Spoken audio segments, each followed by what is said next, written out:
Hey, welcome back to the channel. It's Louisa from Feel Good Astrology, and I'm doing a live for the month of October. Now, it's Saturday, so I'm not expecting loads of people to turn up, but it's my opportunity to talk about the forecasts for all signs of the zodiac and to give you an opportunity to comment in the chat room and ask a question, if you need a little bit of extra help. I've got my tarot cards, my trusty tarot cards I've been using since I was 15. I mean, they are really dogged. Can you see how terrible they are? But I've got my tarot cards as well, so that if, at the end of each reading, I can tell you a little bit more. Now, how are you feeling? I'm feeling like we've had an epic September. I mean, to be fair, the whole summer was pretty busy. And then this month has just been absolutely outstanding. And we've got this very busy month coming up with the two eclipses, the one on the 14th of October and also the one at the 28th or 29th, according to where you are in the world, of October. So it's a busy month coming up. Now, just at the start, I just want to say with the forecast I'm doing, I'm basing it on the time zone of the UK, which is the midpoint of all the time zones. So it still should be relevant to you. And also with each of the signs of the zodiac that I cover, all 12 of them, in order from Aries right the way through to Pisces. Sorry, Pisces, that you're on the end. But I think it's really great if you listen to the one to do with your ascendant. So if you know your ascendant sign, that's brilliant. And there are places that you can go to online to find it if you don't know where your ascendant is. I absolutely recommend going to astro.com. And if you put in all your details, it will tell you what your ascendant is. Listen to that one. But you can listen to your own star sign as well.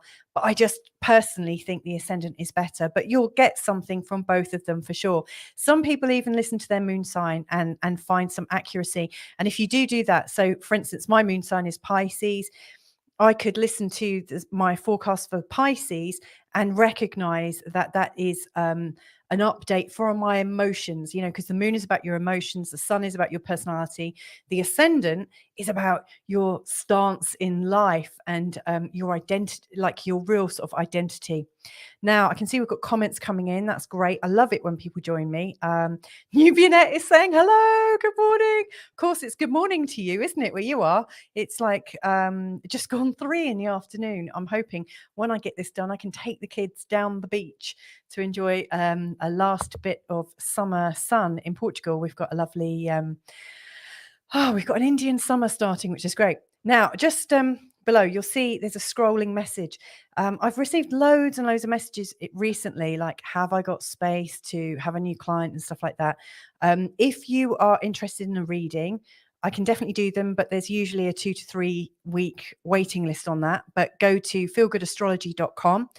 But there are people that actually would like to work on more of a month by month basis. And that's actually how I do most of my work, because that way I can provide more support, because I get to know you better and you get a personal bespoke reading. So please feel free to go to www.feelgoodastrology.com or just message me and we can take it from there. Anyway, let's start with these forecasts.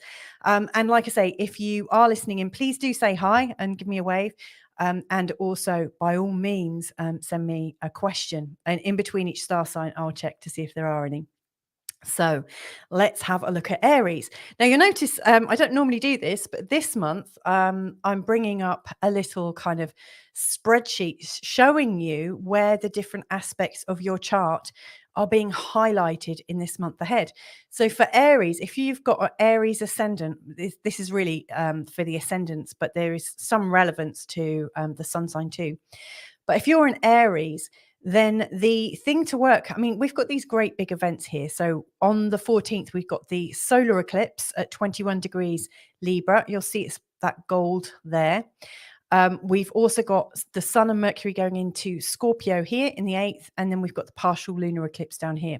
Now, what I want to share with you, Aries, for your month ahead is that your focus is really moving from the 7th house energy of where the sun is currently into the 8th house. And that is really changing the focus from everything is about everyone else, which is probably what you've gone through definitely for the last couple of weeks. It's felt like, you've been doing things for other people's expectations, which is a very un-Aries like thing to do. And actually, it starts to wear you down after a while. But you're actually coming into a time now where you can focus more on transformation and focus on the natural endings that are taking place in your life. And the kind of new beginnings that are coming from that. As the Sun and Mercury going into the sign of Scorpio towards the end of October, it is definitely bringing in this more sort of feeling of change and a feeling of, I'm done with everyone else's emotions. I'm done with these little tricks and things that people are setting up for me. It really does feel like, with the emphasis being very much in the place of the 7th house and Libra, which is where the Sun is right now, until the 22nd, 23rd. It really feels like your energy is about everyone else's expectations, like you're wanting to live your life, do things your own way, and people are pulling you off. That didn't come off quite right. People are pulling you off your task. There you go. That sounds a bit better. People have been, like their conversations with you, it's kind of pulling you away from your main focus, what you're most interested in, and where you think you can add the most value in life. Now, where you can find a bit more stability, like throughout this month, there's this really lovely energy, a grand trine energy that is forming in the earth signs. And from an Aries perspective, that's going on in the 2nd, 6th, and 10th houses. Now, the 2nd is about how you're earning money. The 6th is about your work and your day-to-day living. And the 10th is about your career and how you show up.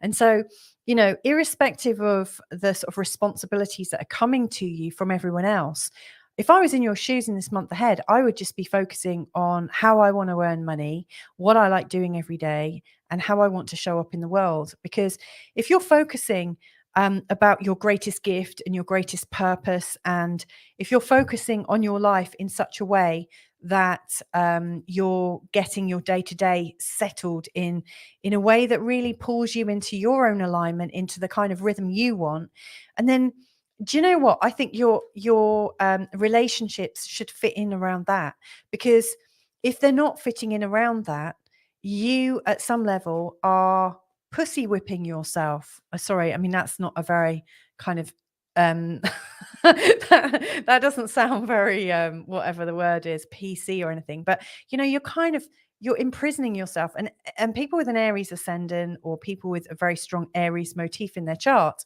or even an Aries moon, you don't want to be putting your life goals and putting your sense of who you are down, so that you're making yourself more um, acceptable to other people. You're not here to have a life where you're kind of cowering in the corner. Your life is to be there and be magnificent. So the way I'm seeing it, Aries, is, keep your cool and plan how you want your life to look like. And then as the month progresses, from the 22nd, 23rd, you can start implementing it and start making the changes that you want to make. And people will fall in with you, or you will go, in a slightly different direction. And of course, that is difficult if you're trying to balance the two.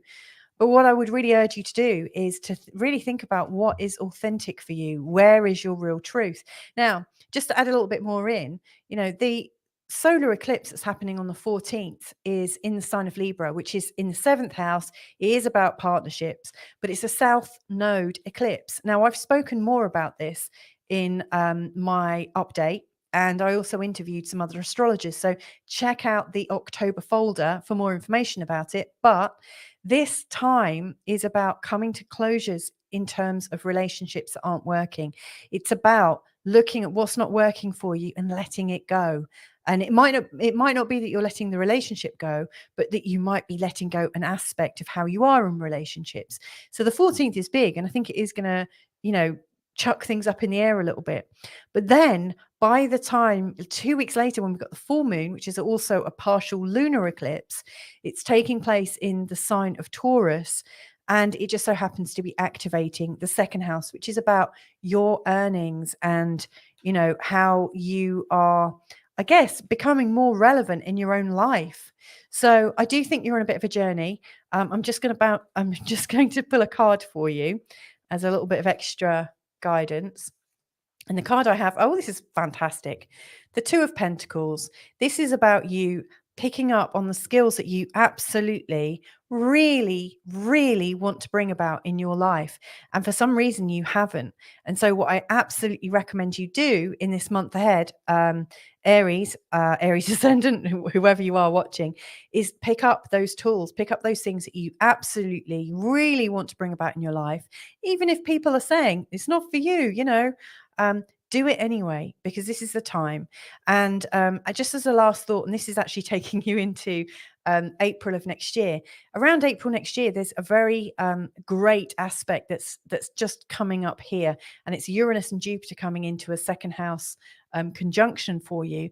And it will be bringing in more opportunities for money. So imagine if you started studying something now, what could you be doing by April of next year? This is an opportunity to work towards. So there you go, Aries. I hope that was helpful to you. So I've just checked, there's no questions, so I'm going to go straight on to Taurus. So if you've got a Taurus ascendant, Taurus sun, Taurus moon, obviously at the start I said, if it's the ascendant, it's about, the way your whole life is structured. If it's about the sun, it's more about your personality. If it's the moon, it's about, this reading is about your emotions. But let's just look at this chart of what's going on. So we've got the annular solar eclipse on the 14th. Then we've got the sun and Mercury going into the sign of Scorpio around the 22nd, 23rd. And then towards the end of the month, we've got the partial lunar eclipse. These eclipse months are huge. And we've also got this lovely on-off trine going on in the earth signs, which is a place where you can find some more stability, which I'll talk about in a minute. We've also got your ruling planet, which is Venus, going into Virgo on the 9th. So let's start there.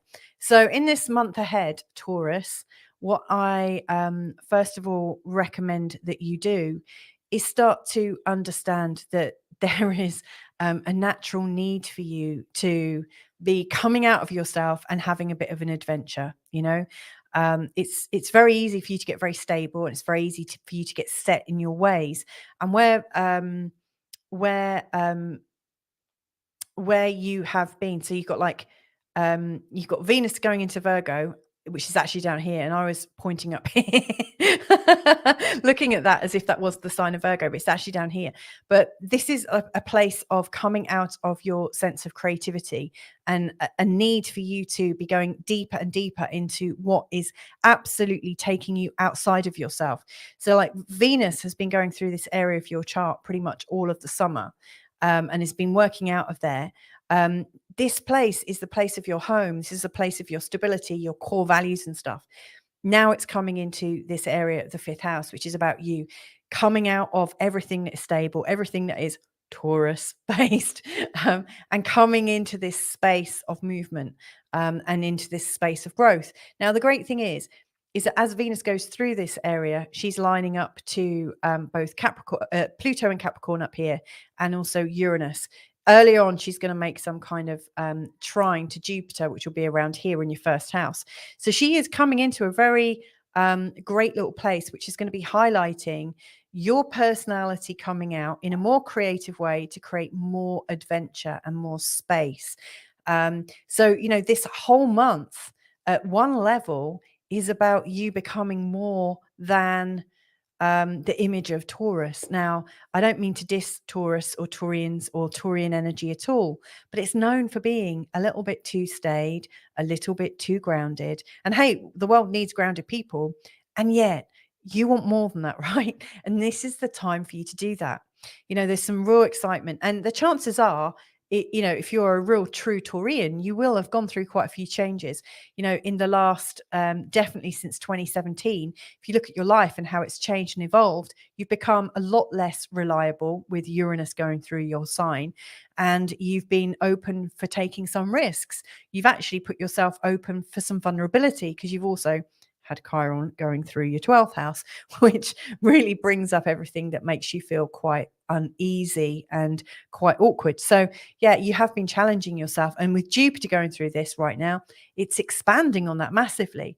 Now, at the time of the annular solar eclipse, which is also ruled by Venus, by the way, because it's in Libra, it's happening in your 6th house, which is about your day-to-day, how you do your work, how you do your health, all of that stuff. And the annular solar eclipse is all about, it's essentially new moon energy, but on steroids.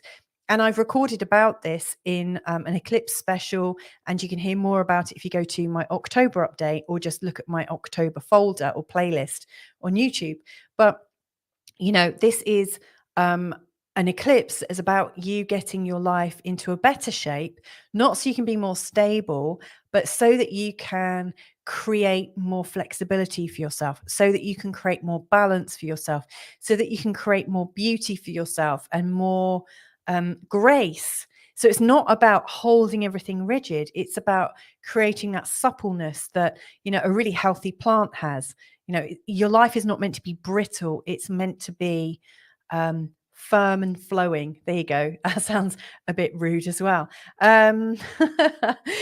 Later on in the month, then the energy is, from the 22nd to the 23rd, the sun and Mercury are moving into the place of your relationships. And so I actually think this is quite helpful, because actually the Taurian energy loves to have relationships and loves to relate life to their partners and to see what's going on. You're pretty collaborative. So I do think the initial eclipse on the 14th is birthing a new path to sharing your new vision. So I love that. Now, towards the end of the month, around the 28th of October, with the partial lunar eclipse, it's taking place in your first house. This is a pretty strong eclipse, I have to say. It is the kind of like knock you off your socks kind of eclipse. But what it's really doing, I think, is giving you an opportunity to solidify the new idea of your potential and your new you. Like I said at the start, you've been, you could, in the past, you may well have had this reliability and this idea of who you were. And yes, you've been going through this change, but what I really see is coming out is this much stronger sense of who you are. So, this is big. Now, one thing I would caution about, and that is, if you feel like you need to be almost emotional to claim this is who I am, then I would just take a step back, because this full moon eclipse is also in a conjunction with Jupiter, which is just about here. And Jupiter adds a lot of fuel to this. And it's pretty inflammatory. Throughout this whole month as well, we've got this almost square energy with Pluto as well. With this eclipse here, they are, it is actually falling in a square with Pluto that's up here. So you don't want to be too forceful. So, I think the full moon eclipse at the end of October, Taurus, is there to help you come more into yourself, but not in such a way that you're going to get in a fight over it. So it's about really feeling it, so much so that you're just being it, that it's radiating out from you. Like I say, if you have to get emotional about it, you're missing the point, or, there's still something to clear. So that's my biggest advice, I think, is, this month is about ease and flexibility and flow. And when you're getting triggered or emotional, it's because there's something you're stuck on. So, if you have cleared up the sense of who you are by the end of October, you'll be just being it, you'll be radiating it, and people will feel that from you. And that's a real thing of beauty. So there you go, Taurus. I hope that's helpful. Let me just pick a card for you. The Seven of Wands, that's an interesting one. Can you see the fight that's going on there? And that is a fight against yourself, essentially. And when and like all good fights that we have against ourselves, sometimes they actually do involve other people, because we're projecting onto others. So like where you are feeling that sense of fighting for your rights, it's because there's something going on that you haven't let go of. So yeah, don't do that to yourself. Work on finding the freedom and the flow, because that's where this beautiful grand trine is, and that's, I think, where all the potential is. It's about finding greater freedom. So I hope that's helpful. So let's go now to the sign of Gemini. If you do have a question, then feel free to put it in the chat, and I'll pick up on it in between signs. So Gemini then, if you've got your ascendant or your sun in Gemini, then this is for you. Now you'll see this has shifted from where it was before. Now, the first thing I want to just bring into bring onto the stage right from the word go is about your ruler. So the ruler of Gemini is Mercury. Now Mercury's been in the sign of Libra, and yeah, it's or it will be going into the sign of Libra on the 5th. And that will be bringing up not necessarily a really strong headspace, but it is going to be bringing up quite a creative headspace. And then it's moving again on the 22nd. Now, it's not unusual for Mercury to change signs twice in a month. That happens a few times a year. But it does show that you're at some level, this is quite a fast moving month for you. And it feels like things are changing quite considerably. So yeah, it starts off in the sign of Virgo, where you're really at your strongest mental capacity. It feels like you're quite organized. You can see your patterns. Everything is revealing itself really nicely. And then all of a sudden it's like, oh, hang on a sec, I'm feeling a bit creative. And then you kind of lose track of yourself a little bit. So yeah, it feels like you're going through quite a few mental incarnations in this month ahead. That said, there is this ongoing, and I like it, this ongoing and changing grand trine in the earth signs. So, Mercury is really fulfilling the space here in the sign of Virgo. But of course, Mercury is going to move away. And then we are also getting Libra going into the sign of Virgo during this month ahead. And then Libra will start to form this grand trine. And so with this earthy grand trine that's going on in your 4th, 8th, and 12th houses, what's really being highlighted is intuition, and grounded intuition. So, for instance, if you think Mercury and Venus are down here in the 4th, it's like your personality, the way you love, etc., are absolutely highlighted in terms of your home. It's like what you know at home is allowing you to feel a lot more, what's the word? Psychic, like psychically aware. And then you've got Pluto showing up in the 8th, which is emphasizing the energy of noticing things to do with blame, shame, guilt, and anger. And then you've got Jupiter and Uranus going through the 12th, which is really bringing up all things hidden, all things surprising, all things shocking. It's bringing up a lot of unconscious stuff. But the three of these working together and sort of reconstituting throughout the month during this massive eclipse month with the changes of your rulers, I think this is where you've got your most stability. It's in that place of seeing patterns, being aware of blame, shame, guilt, and anger, and how your childhood and your home life play into it. It's pulling into the deep intuition. It's being aware of it and doing something about it. Now, as I'm just recording this, I just want to double check that I've got the sound settings. It's one thing I didn't check right at the start. It's coming through the right microphone. That's a relief. I just had that thought and it just put me off my recording for a sec. So yeah, that's going on. Now, on the 14th, you've got the annular solar eclipse in the sign of Libra. What's nice about it is it's a fellow air sign. And obviously with your Gemini energy, this is great. This is actually creating a feeling of a new start in a very creative birthing position in your chart. It's about what you're birthing, like what are you birthing right now? What are you passionate about? What are you wanting to bring in? This is a very, very strong eclipse where you can really create anything that you want. And this is a time to get the law of attraction working for you.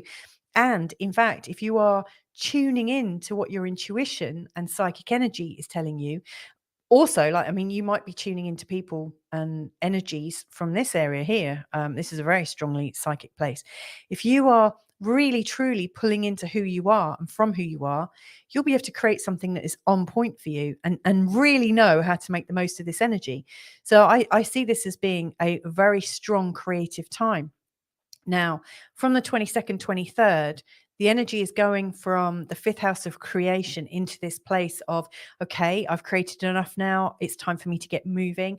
So it starts to feel like you're catalyzing all the change. So from that perspective, you could say that October feels like a month that is a bit daydreamy and very much in head and heart space, but not necessarily very focused. And then from the 22nd, 23rd, it feels like you're coming into a sense of power and coming into a sense of motion and movement and shape. So, that feels pretty good. And that will have some kind of health impact. Now, with the sun coming into this area, this is a time to consider your health more. But with Mercury in this area, you can think yourself fit. This is time to listen to the podcasts that you've been putting off listening to that might actually help heal you and put you in charge of your own body and healing your own body. Of course, I'm not a doctor. However, I'm all for you guys finding the agency to feel like you can do stuff and make changes in your life. Now, the last thing I want to focus on as a forecast for this month of October, and that is the very strong partial lunar eclipse in the 12th house position for you on the 28th or 29th, according to where you are in the world. Like if you're in Hawaii, it's definitely the 29th. Now, this partial lunar eclipse is quite inflammatory. It's in a conjunction with Jupiter. It's highlighting this area here and also this here. It's very much about your emotional health and your physical health. It's about your energized day versus your intuitive day. I mean, this is really lurking in the place of what you don't know about yourself. It's like the place of what's hidden, what's not obvious, what you hide from yourself. So, for instance, if you are somebody who's hidden a lot about the truth of who you are or the direction you're going in, this could be quite a difficult time. This could be a time when you get really triggered by stuff, but you can't quite put your finger on why it's happening. So something else I would absolutely advise you do during this month ahead is to get very clear about who you are right now, and also ask yourself throughout the month, what am I hiding? Where am I not straight with myself? What could trip me up? What is like what's just behind me that I can't quite see? What's in my blind sight? That's the word I'm looking for. Because if you can identify that, then this partial lunar eclipse could actually be quite a strongly motivational thing that can help you change some of your intrinsic behaviors and focus them towards what's healthy and what's wholesome for you. But if you aren't already focused on what's hidden and what needs working on, then I just think this could trip you up. So watch out for that, Gemini. Last of all, I'm just going to pick a card just to see if I can give you some extra help. Something just flew out at me, actually. 1 second. It's on the floor. It's a 6 of Cups. Now, I always think of the 6 of Cups. It looks like a miserable card, actually, but I actually see the 6 of Cups as being into that intuitive space. She really helps you get really clear about what you're not attending to. She really helps you see where you're hiding things. So I think the 6 of Cups, it's interesting that a card that might be about what we're hiding from ourselves actually fell on the floor. So yeah, this is a real clue. Get really up close and personal with what you might not be clear about, what you're not really focusing on, what you're turning a blind eye to, so that in this month ahead with these eclipses, you can start to make all of that work for you and you can start to turn it around. The power is in you. You're going to be okay. So anyway, on that bombshell, I can see there's no more questions coming in. So I am going to move straight on to Cancer. So Cancer, how are you feeling as we go into this October time? Obviously you are ruled by the moon, so you really need to pay attention to these eclipses, because this is a time when all bets are off, really. And obviously, if you've got a Cancer ascendant, then your ruling planet is actually the moon, which really brings this whole message in. So first of all, I want to talk about this grounding, reforming grand earth trine energy that is coming up in a couple of different ways in this month ahead. First of all, because of Mercury's position in Virgo before he moves on. And then because Venus comes into the sign of Virgo on the 9th, and then we start to get a refit of this lovely grounding energy. So you've got this grounding energy going on between the 3rd, the 7th, and the 11th houses. And I see that as the relevance for you in this month ahead is in how can you be more in your community, be more around the people that you love, and be doing more things that you love with the people that you love. It's like, how can you make your network stronger? How can you allow yourself to allow other people's goals or like shared goals to empower you? It's like a space of deep listening and deep creativity that allows magic to take place.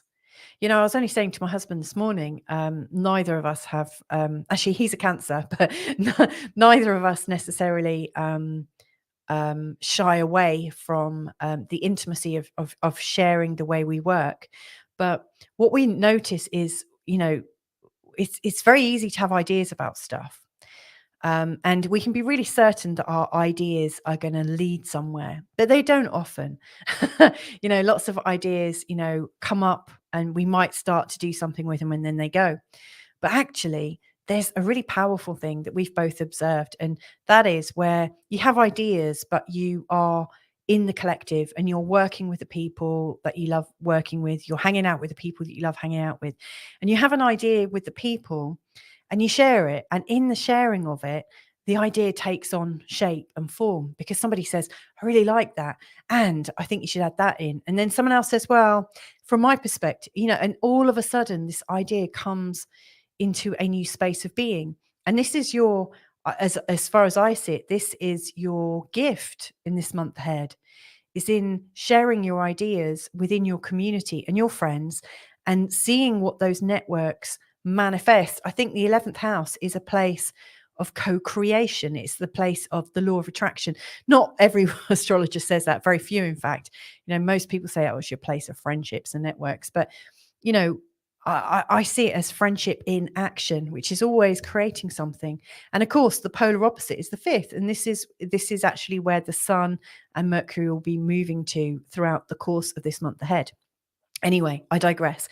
So first of all, I think this is a month ahead where you would be wise to find yourself in the right community as much as you can. So it's not about being in each other's pockets necessarily, but it's about choosing to spend time with the right people who you absolutely love being with, in such a way that is mutually working. You know, so it's about being mindful of when you're going too far and when you're not giving enough of yourself. It's like a deep trust. You know, do you trust yourself to really be vulnerable in this group with people and not to be too vulnerable? Because like when we do that, we become needy, and then obviously the group supports us in a way that, you know, takes everything out of balance. It's a big trust game. Do you feel ready for that? Because this is a huge opportunity for you all month. Now, the other thing that I think is important to focus on is we're already in the times when the Sun is currently here in the sign of Libra. So right now, the sort of main energy is in the 4th house, which is about how you can feel more grounded at home. And of course, you know, with this, you may well find that what feels at home is actually slightly outside of your house, or bringing all your friends and pals into your home. So, you know, you're either opening up your home or bringing more in. But, you know, the energy is very much around this place. And on the 14th, with the solar eclipse, which is a really, really strong energy, I have to say. It's like a new moon, only, you know, it's more than that. And it's highlighting this area, and it's a south node eclipse. And if you want to know more about the actual eclipse astrology, then please have a look at my other October forecast, which is a more encompassing one, and also my eclipse conversations. I had an eclipse special. If you just go to the YouTube playlist on my channel and type in October, you'll find both of them there. But this eclipse is a south node eclipse. It's an eclipse that is about bringing endings. So there's something about the way you're living and the way you've been living that is drawing to a close. It's not really as relevant. Maybe it's how you've been living. Maybe you haven't had enough people coming in. Maybe you have been so guarded, which you often do, that you've not trusted that people can come in. Maybe you've not allowed people to really make a difference in your life because of mistrust and distrustful attitudes. Who knows? But there is an ending. So don't be surprised if people are cut away from your life, and don't be surprised to do it. You know, feel into it and realize it's okay. You're completely okay to do that.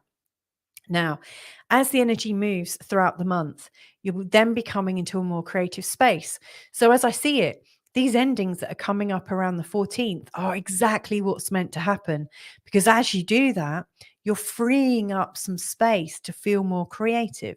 You know, it's bringing more emphasis into how you can create more. So I think as you let go of the things that aren't working for you, all of a sudden it feels more spacious.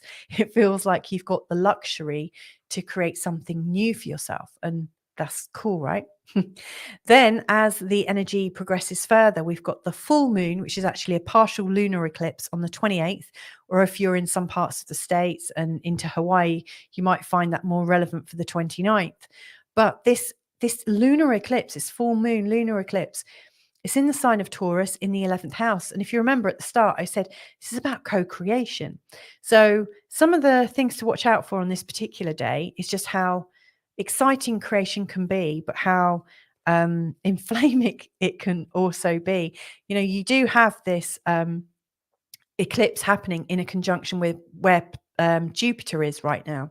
And so, you know, if things haven't been openly discussed, you know, with a sense of trust, where you've been really, really clear, then the co-creation could go a bit wonky around the 28th.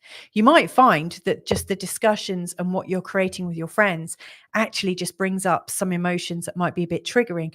But I would really advise you to stay in the conversation as long as you can not get overly emotional about it. So where there's emotion, there's pain and there's triggering. So, you know, work on it as well as you can. If it's too much, step out, but don't let that be the reason why you don't co-create. You know, there really is an opportunity for you to create something great. And it might be that it doesn't happen in this month ahead, but you're just sowing the seeds for it.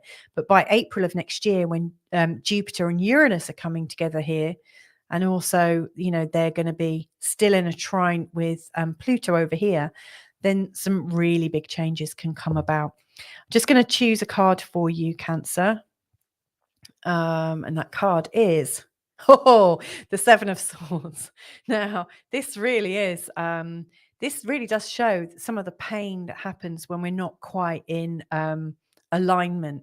So I would really tie that into the partial lunar eclipse energy that I was talking about, you know, where you don't quite trust that you are open enough with the people around you, that you haven't quite let people know really what you're about, when you've hidden something about yourself, or when you've given people an impression that's not exactly true. You know, it's showing you kind of hiding whilst you're moving, and you're almost afraid to look over your shoulder. So I would say also take that as an opportunity to get clearer about where your emotions are in this month ahead. So there you go, Cancer. I hope that was helpful. Just checking to see if there are any more questions in the chat room. I can see there aren't, so I'm just going to carry on. Let's just get a sip of water. And for those of you that are joining me live, I can see there's quite a few people watching. Feel free to put in a hello. Let me know where you're watching in from, because I always like to say hello. And I love to include you. For people with Leo ascendant, or people with a very strong Leo sun, you know, this one's for you. Now, the sun is obviously your ruler. You know, if you've got a Leo ascendant, the sun is definitely the ruling planet of your chart. So, really, the move from the sun in the 3rd to the 4th is where a lot of the action is in this month ahead. So this is kind of important. Now, the solar eclipse that's taking place on the 23rd, on the 14th at 21 degrees in the sign of Libra, is pretty strong, because it's obviously a new moon, which, yes, involves the moon, but is also involving the sun. They're both in the same place. It's like um, bringing in a new sense of what it is. Like the sun represents our personality. It represents our ego in many respects. And so on the 14th, when the moon joins the sun in this area here in the third house of your chart, which is about how you learn, how you interact in your early environment. It's very much about your community experience. This is about having your ego and your heart and soul all in the same place.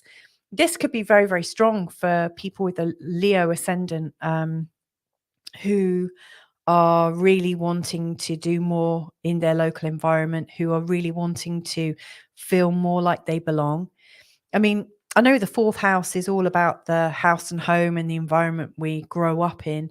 I also think that the fourth house is very much about the past, whereas the third house, I do see it very much as a place that we exist in already and has still potential in. I think the third house is kind of where we take action within our within our home. Like our home usually exists within this area. So I think this is a very important part of our chart.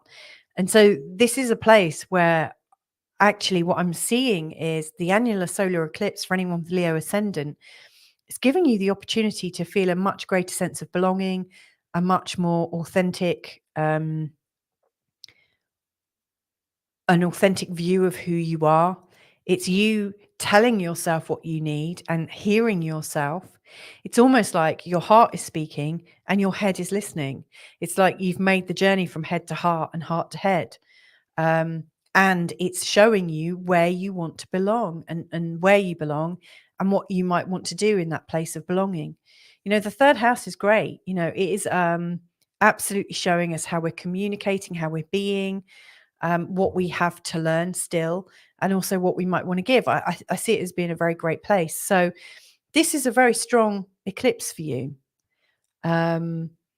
Definitely worth paying a bit of attention to. And speaking about where you might want to pay some attention to, from all month we've got, well, like right now we've got Pluto in the late degrees of Capricorn connecting up to Uranus in the last 10 degrees of Taurus. We've also got Jupiter around about here dancing in the middle. And there's this very, very supportive trine energy, this earth trine. And at the start of the month, we've got Mercury involved in this. And then later on, as we go through next month, we've got Venus coming in. First of all, she makes a connection with Jupiter. And then later on, she's making a connection with Jupiter and Uranus. And then later on still, she's like connecting up to Pluto. So we've got this kind of protective earth trine going on to do with transformation, growth, excitement, and the way we think and the way we feel. And you can experience this sense of stability, Leo, by focusing on, how you're earning your money and how you value yourself. Also, what your job or how you do your day to day so that you can value yourself and bring in more money. Like, is your life organized well enough for you to bring in more money? And then also how you present yourself in the real world. There's some real changes taking place in terms of how people see you, and how you show up. And of course, we can't really show up if we don't really feel like we belong in a community. So there is a lot to do with where we belong, because also when we're belonging, we tend to also feel like we have some value. So in this month ahead, I really see that there's a lot more value you can add to your life simply by knowing where you belong and where you want to participate. It's very participatory. And then from the 22nd, 23rd, as the sun moves more into the fourth house, it's almost as if you're now recognizing, well, actually, you're right. I've always been like this. As a child, I also wanted this. So, this is about you not only realizing where you belong, but also accepting that the signs were always there. Now, something else I want to comment on, like this solar eclipse is also a south node solar eclipse. So at some level, it's representing what you're also letting go of so that you can move more fully into where the north node is, which is here. So this whole eclipse that's taking place mid-October, not only is it letting you know where you belong or where you've always belonged, and to reconnect yourself with the understanding of it and the remembrance of it. But, once you've made that connection, it's okay to realize that you don't need to hold on to these stories about yourself now. It's okay to move towards where you're actually like ultimately heading. And as we're going towards the partial lunar eclipse at the end of the month on the 28th, the highlighted energy is how you're standing in the world. So, with this this is pretty strong actually, because the sun and the moon at this time are also in a square to Pluto. In fact, have been in, each of these eclipses has the square energy to Pluto really quite strong. So you're reminded of the stories of the past, what you need to let go of, because what you're not letting go of is causing pain for you. It's time to transform. So I think this is quite an interesting month, really, all in all. These months whereby things are at a square to who you really are. So, this is a month about all the fixed signs. If we're looking at you, Leo ascendant, and these eclipses and, the message of them. So anyway, I'm just going to pull another card just to give you a bit more information that might help you. Maybe in your sense of belonging. That's lovely. So I've pulled out the King of Pentacles. The King of Pentacles is great, actually. At some level, it's King Midas. Everything he touches turns to gold. And, given the fact that I've been talking a bit about the second house, like how you value yourself, that's great. However, ultimately the King of Pentacles in this deck, it's not necessarily about being King Midas. It's about being quite responsible. This guy is really grounded. He's got his castle, he's got his community, he's got his livestock in the background, he's got a pile of cash. He's not really left himself exposed. And you get the feeling he really knows himself. So I really like that. It's interesting. It's a king as well. And of course, we're talking about Leo ascendant. So anyway, I'm going to leave that there. I'm just going to check to see if there are any questions coming in from people. I can see there aren't. So I'm just going to move on to the next sign, which is Virgo. Whew. So Virgo then. These readings are a bit longer this week, aren't they? Or this month. And I think it's because I've got this as a visual aid. I'm not entirely sure if it's helping me or not. I'll be interested in your feedback, actually, if it's helpful for you.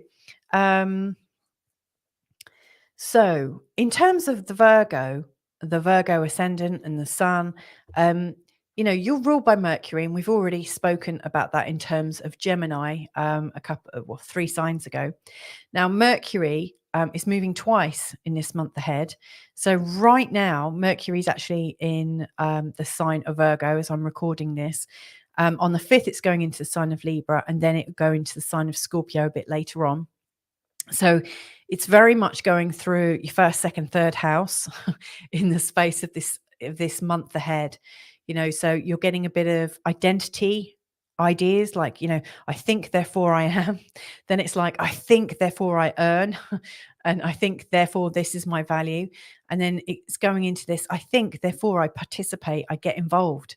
So, your ruling planet is participating. It's helping you to participate more as you go through this month ahead. Now, one of the things that I've been mentioning in all these signs is how right now we've got this grand Earth trine that is really fused between Uranus here at the tail end of Taurus, and we've got Pluto here at the tail end of Capricorn. We've also got Jupiter that will be coming into this. It's already in a loose conjunction with Uranus, and over the next 6 months or so. It's going to get stronger and stronger before it goes exact at the end of April. But in this month ahead, Mercury is already, making this connection, and then Mercury is going to move away and be replaced by Venus, who's going to come in. And so this grand Earth trine, which is really creative and really grounding and helping us find like a creative stability. It's starting off from a thought-based perspective, like a Mercury. It's communicated, it's felt as a thought. And then towards the end of the month, it's felt as a feeling, so it's a creative stability. Now, the way this is forming in your world in this month ahead, and actually right now, it will be for the month ahead, because when Venus moves away from this, we're out of this season altogether, because the sun will be here, Mercury will be here, Venus will be here. There's nothing else to take the space. Maybe the moon, like once a month. So, this is marking the end of this grand trine potential. So anyway, it's really highlighting the first house, which is all about you, and about how you're seen.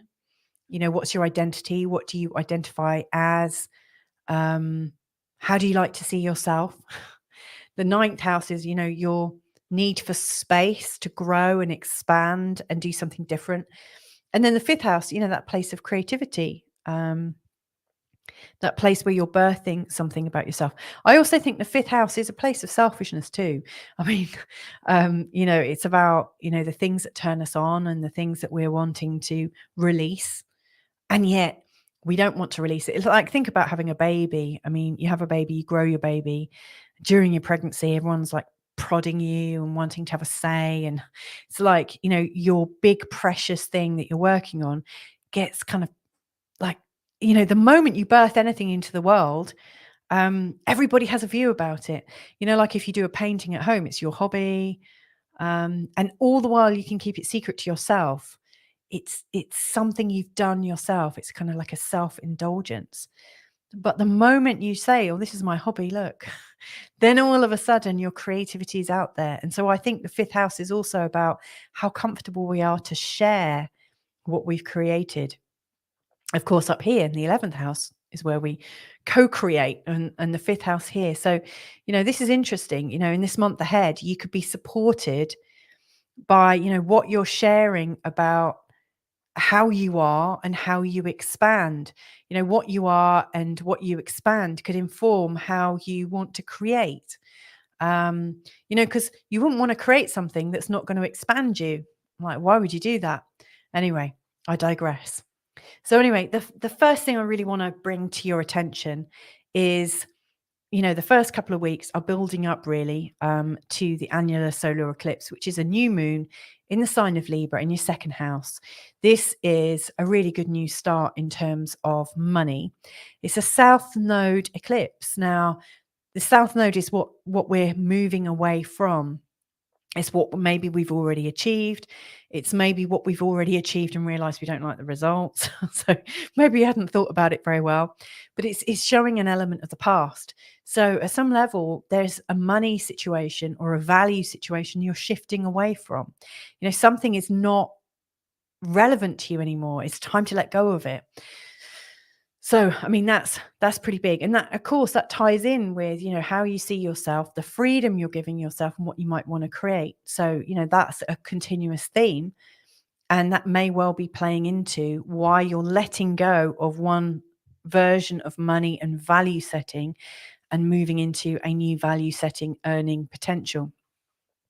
Now, as you go from the second week into the third week, by the way, if you do want the full breakdown of the energies, not specifically for Virgo ascendant, then please do go to, on the same channel, go to my October playlist and you'll find my full forecast and also my eclipse special, and also the opinions of 3 other astrologers about the eclipses. This is an eclipse season forecast. It's a big one. So yeah, as we're moving from mid-month and into the third week, there is a subtle change. You're coming out of this preoccupation with earning, and then you're in this preoccupation of participating. How can you participate with sharing your value? How can you really communicate your true value? The sun and Mercury are now in this place, and Mercury in the sign of Scorpio can be really quite cutting. So yeah, it's taking you out of that space of, I'm letting go of how I'm earning, and now you're starting to think, okay, well, I also exist here. I belong here in this story, in this Scorpio side of things. Now, what is my earning story? And then as the month kind of completes itself, we then got a partial lunar eclipse, which is showing up here in your ninth house, which again is that place where you want to expand into. Now, that could involve some new learning. The ninth house shows us our belief systems, our religion, our politics. So we may well realize that what we thought was true is actually not true. And you're now putting yourself through a new form of learning. It could be a study, a load of podcasts, whatever it is. It could be an online learning, it could be formal learning. But there is a sense of an expansion that is needed. And where you're not expanding, that's where the real tension starts, actually, because you'll feel the tension of holding your situation still. Our life has to flex, it has to grow, it has to move. So my big question to you as you go through this whole month, Virgo, is how are you prepared to let go of what you're trying to hold on to? Like, how can you let go of it and expand out of it? So that's where I think it's going. So I'm just going to pick a card that might also be helpful for you. And here it is. Oh, the Hierophant. Well, that's interesting, because the Hierophant, if it was to rule any house, it would rule this one here. The ninth house is perfect. It's about higher education. It's about the sort of extra information that you need.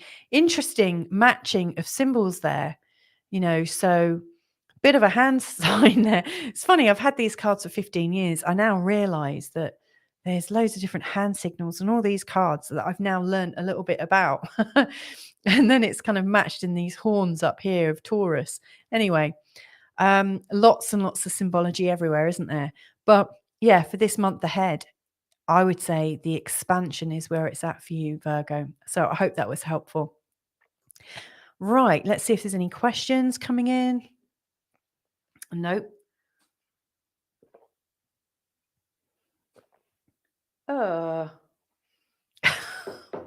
I just found a fly in my coffee. That's gross. That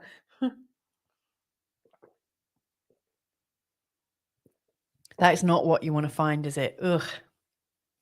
Okay. Am I the only one that's going, ugh, so gross?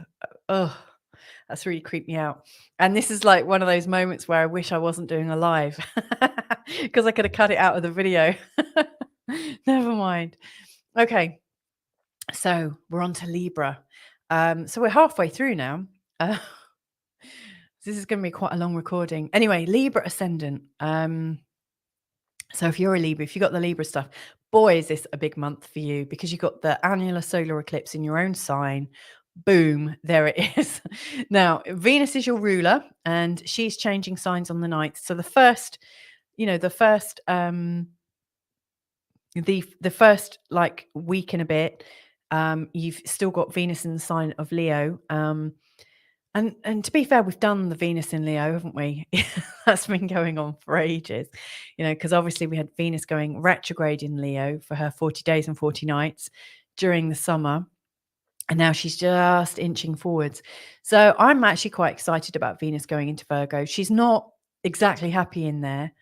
However, she's going to get things moving. And I think it is time for us to all start moving forwards again. And she's going to be in the 12th house. So your ruler is going through the 12th house, which is kind of interesting. It's showing, I think, a need to attend to your internal feelings, your hidden feelings, the things that aren't obvious, and attend to the things that may well trip you up a little bit. Those things that you hide from yourself, those things you don't want to be completely open about. But that's okay, because it's all discovery. And what I would absolutely recommend you do, Libra, in this month ahead, is take the first couple of weeks to really think about what it is you want to create in the world, and in the month ahead, and in the next 6 months ahead, and in the next year ahead, maybe 10 years. Really get a sense of immediate now, like in this season, for the near future, and go further and further afield. Kind of play with your timeline, if you know what a timeline is. If you have a sense of like a line, like a ribbon of your life, see yourself at different stages and where you are. And as you see yourself, are you happy with what you see? As you see things flowing forwards fast, are you full of appreciation for what might be coming? This is a time actually to really, for the first 2 weeks in particular, really drill into what's important to you. And actually, now would be a really good time for you to get some guidance on that. So if you do want that, then just see below where it says, go to feelgoodastrology.com. But like dig into what's really going on for you, and understand where you feel like you may have not released something that's so important that it's kind of pulling up pain for you. I think we all have one of those areas, or two or three, but like there's some people that do business really well, and they do money really well, and they do love in a really bad way, or they've not managed to make love work for them, or there are people that have made love work for them but not kids work for them, and there's usually one aspect at least that we haven't quite got our finger on. And if I was in your shoes in this year, in this month ahead, Libra, I would not focus on the things I'm already doing well, because you've already learned how to work with the coding in your chart about that. That's not the thing that holds you back or keeps you up at night. I would focus not in a way that's going to keep you up all night, not in a way that you just use it as a stick to beat yourself up with, like maybe my fly in my coffee from before was because I'd use this weapon, this weaponized thing. But, don't use what you haven't achieved about yourself. I'm just turning it off before I beat myself. Don't use it as something to beat yourself with. Use it as something to nurture yourself with. So for instance, like if you haven't managed to feel like you have your own home, and that's something that bothers you, then for the first couple of weeks of October, think, how would I like to live? Have I ever lived in a situation that really worked for me? If so, what was good about it? And it's probably not the bricks and mortar, and it's probably not the town you're in, but it's the quality that came up, the sense that you had in yourself. How were you feeling in your heart? How were you feeling in your body? Were you feeling released? Were you feeling calm? Did you feel hopeful? And like, or bigger, like, my one is, do I have a view? If I don't have a view, if I can't see into the future and into the distance, I struggle. I'm a Sagittarius. So yeah, think, what haven't I achieved? But if I could achieve it without any blockages, without any problems, what might it look like? And what might it look like in 6 months? And what might it look like in 5 years, and so on and so forth? The reason I really want you to do that, maybe that's a bit too strong. The reason why I would do that if I was in your shoes is because this annular solar eclipse, let me tell you, is really strong, and it's in this area of your chart, which is a really strong place to manifest from. Many, many years ago, at the time of an annular solar eclipse, I looked at some intentions for myself and my partner at the time, funnily enough, about home.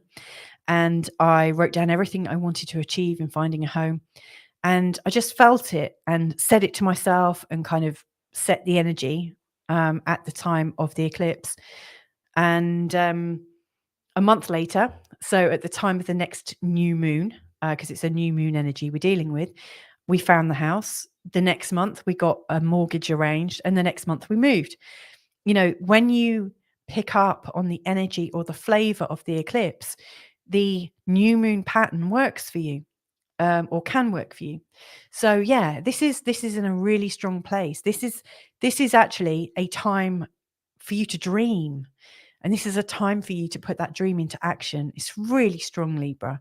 Please don't miss up on this opportunity. So yeah, this is really strong. So up until 2 weeks, get really clear about what you'd like to bring in, and then spend some time imagining it and feeling it and grounding it in your being. Now, Here's the thing also to bear in mind is that your 4th, 8th, and 12th houses are activated with this grand healing earth trine right now. And these houses, the 4th, the 8th, and the 12th, are dealing in psychic energy, the psychic energy of what you know, your inheritance, your DNA, the feeling of the connection that you have with all of your life and into the future in terms of maybe your past lives, if you believe in them, and future lives. Maybe it's just the feeling of your dead relatives around nagging you from behind the veil. Who knows? But we all have a sense of a 6th sense or a 7th, 8th, 9th, 10th sense. But, you have this very strong access to what is behind the scenes right now. So, yeah, this is why I think it's so bold of you to dream something into life. Now, as you go into from week 2 to week 3, there is a subtle change. So it's less about what you're wanting to create in your head and to feel in your body, but then it becomes, okay, it's time to get going. Like when you have these strong intentions, life starts to give you codes, or life starts to give you instructions. So you may well find that all of a sudden in your job or how you work, you'll get more clients or a new kind of problem to fix, or there's a new job that you hear about that's just right for you, or you're invited to a seminar that you're going to meet some great new people with. There's always, when you create with that sense of curiosity and passion and alignment, then life starts to give you a new direction. And that's what happens from week 3. You're coming into your new direction, and it will make you busy, and that's okay. And then what's happening as you come to the end of the month at the partial lunar eclipse is taking place in this area here. And this is really showing you what you need to absolutely let go of and move towards. So, within the 2 weeks of you creating this in your head and heart and body and in your energetic field, 2 weeks later, it's saying, okay, we've got your field now. You've already started to work harder. Well done. Now it's time to cut the ties on that. Let that one go. Just let it go. Let it go, because you're already en route to achieving what you're desiring. So, yeah, there you go. That's how I see your Libra ascendant month ahead in October. One thing I will say about the partial lunar eclipse, if you haven't got a manifestation theme to it, it could show up as anger and aggro from your loved ones, because the 8th house is a place also of stored resentments, regrets, anger, blame, guilt, shame, embarrassment. So that's another reason why it's important to focus on all the great stuff that's happening, so that all the great stuff that's happening, captures the energy of that eclipse. So the eclipse energizes it and works with it. Because if you're not putting something out there to kind of capture the eclipse energy, then it's going to rain on you, and it could very well rain on you as guilt, shame, blame, and anger from your mother-in-law and stuff like that. So it's in your own interest to manifest something. Speaking of, what a great card. So yeah, there's me saying this is your solar eclipse month. And you've got the Empress, who is birthing a new reality for herself. Bravo, Libra. Well done. Well played. Oh my goodness, all of a sudden there's loads and loads and loads of comments. Oh my goodness. Right. Wow. Went from no comments to coming back to about 10. So let me just thank you everyone for joining me just for a minute. Let me just answer some of these questions. So we've got Newbinet saying, you probably haven't gotten to the rest of us yet. Hee. No, I'm coming. You know what? 2 more signs and I'll be onto your sign, because you're Sagittarius, aren't you? I know that. Thunderduck, is October a good month for Capricorn? Well, you'll have to stick around. I mean, 3 goes, three signs, and I'll be on to Capricorn. So T-Duck, if you don't want to wait, I mean, if you can wait and listen in the background, and then I'll say, Capricorn, T-Duck, call for you. What I would do is just wait, and after the show, I will put in the timestamps, and then you can just go to exactly where you need to be. Thank you for that. Eclipse that. Smash that eclipse button or like button. T-Duck is saying, hola, boa tarde. So there's a bit of friendliness going on between people. Now I've got telephone show. Okay. Hi, what's going to be our new way of earning money? Are we talking about a new level? Thank you in advance. Now, is that about Librans or just in general? If you let me know which sign you are talking about, telephone show, then I will answer it to the best of my abilities. Okay. Right. So onwards to the next one, which is Scorpio. So, right. Now, Scorpio, this is a time of year when you tend to come into your own, to be honest. And for the first part of the month, when we're going through the Libra side of things, like right now, as we're going into October, the energy is very much in your 12th house. This area here is highlighted. And this is the part of your world. It's very much about what's hidden, what you want to remain hidden, what you don't want to face about yourself. It's also a time when we sometimes feel like we don't want to be out there, we don't want to be seen, we just want to be quiet, we want to go into a little cave and just kind of rock backwards and forwards a bit. And that's a valid life choice as well. We've all done that from time to time. Often before we come round to that time of our birthday, we often, just get a little bit reviewy. And sometimes we don't always match up on our yearly reviews to what we were hoping we'd have achieved by the time we got to this stage. So be kind to yourself is the first thing that I would share with you, Scorpio ascendant people.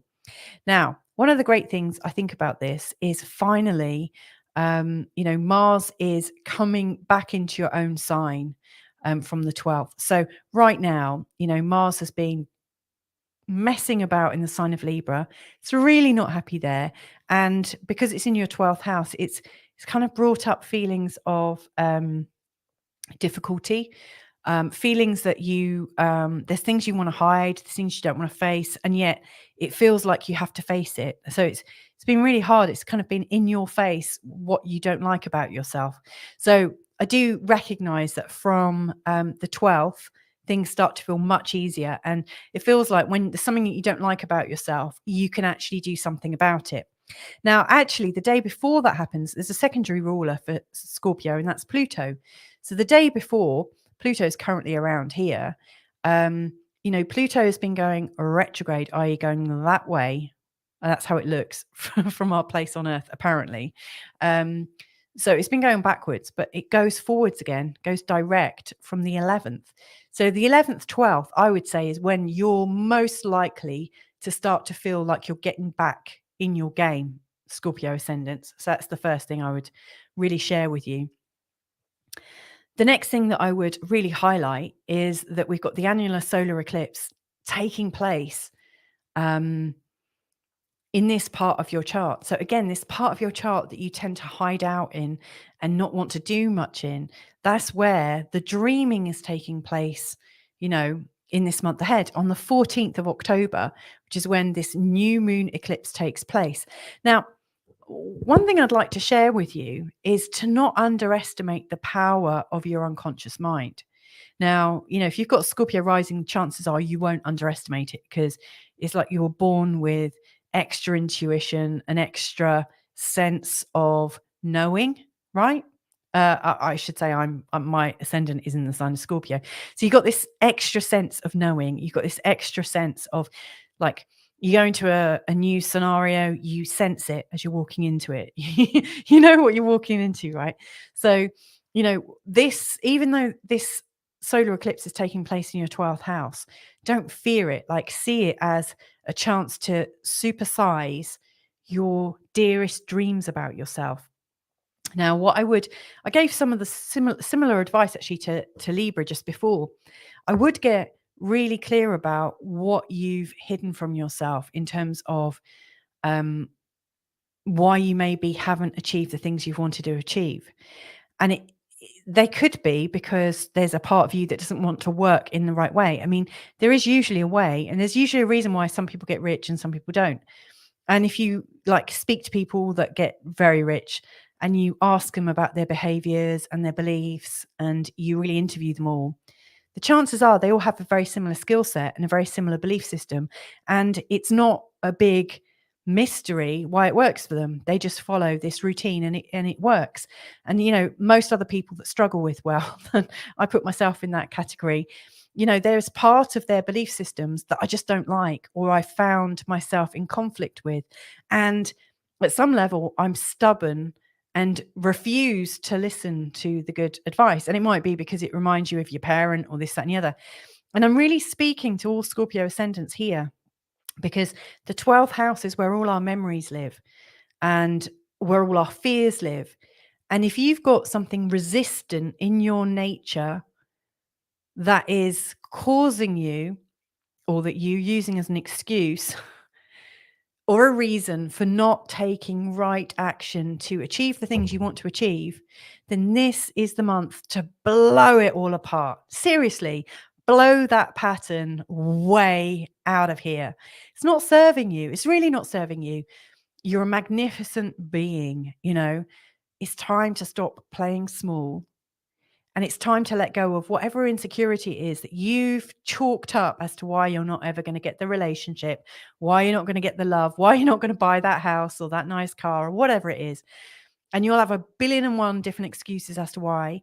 And the chances are, if you go back in your childhood, and if you go back and look at all of your belief systems, and you might need some help to do this, but if you go back far enough, you'll probably find that you've made a decision at some point and said, I never want to be like that, or I hate that person, or that person and that way of being has caused me pain, and blah, blah, blah, blah, blah.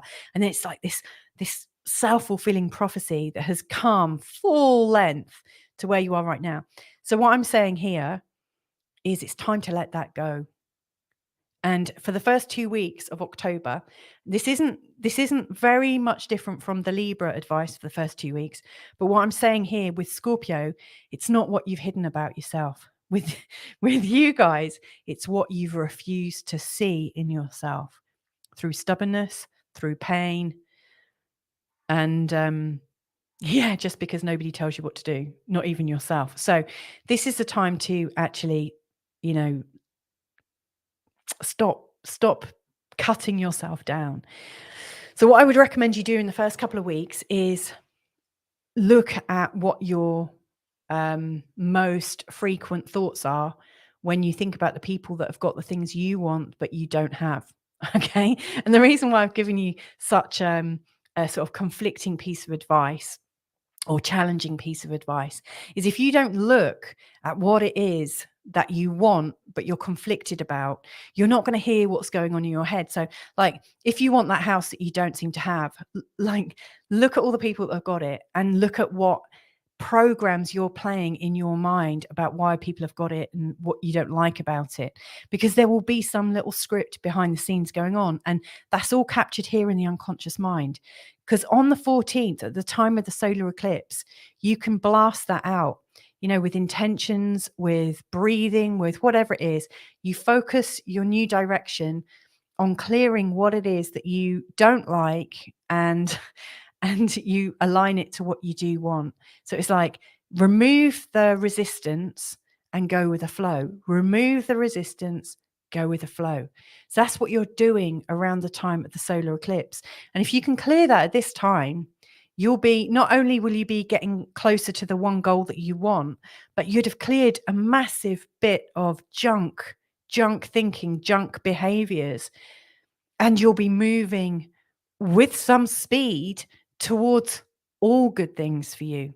So it's like, what's going on for you is you're coming out of this place of not being in receivership and moving really fast towards receiving. It's a winner, right? So that's all good for you. And then from the 22nd, 23rd, the Sun and Mercury are coming into the sign of Scorpio, and it feels like you're coming home again, is that feeling. Now, I don't know where your ascendant starts. Mine starts at 9 degrees in the sign of Scorpio. So an extra week, and then I'm back into my first house. But it is kind of representing I'm back into that feeling that I know again. I'm back safe and sound. The 12th house is like a little death. You know, like we start here, we're born, we go all the way on this journey, and then this 12th house shows where we lay our head and go to sleep. You know, it's that place of unconsciousness. So we are clearing this space, and in week 3, it's time to wake up. It's like our alarm goes off. Now, at the end of the month, on the 28th, we've got the partial lunar eclipse. It's highlighting the role of relationships in our life and what they mean to us, what we've made them mean. It is likely to bring up a bit of conflict, as any full moon in the 7th does. It brings up a lot of conflict. It shows us what we're putting onto other people and what we're refusing to see in ourselves. But if you can be aware of that ahead of time and not put yourself in a silly, inflaming position, you should be okay.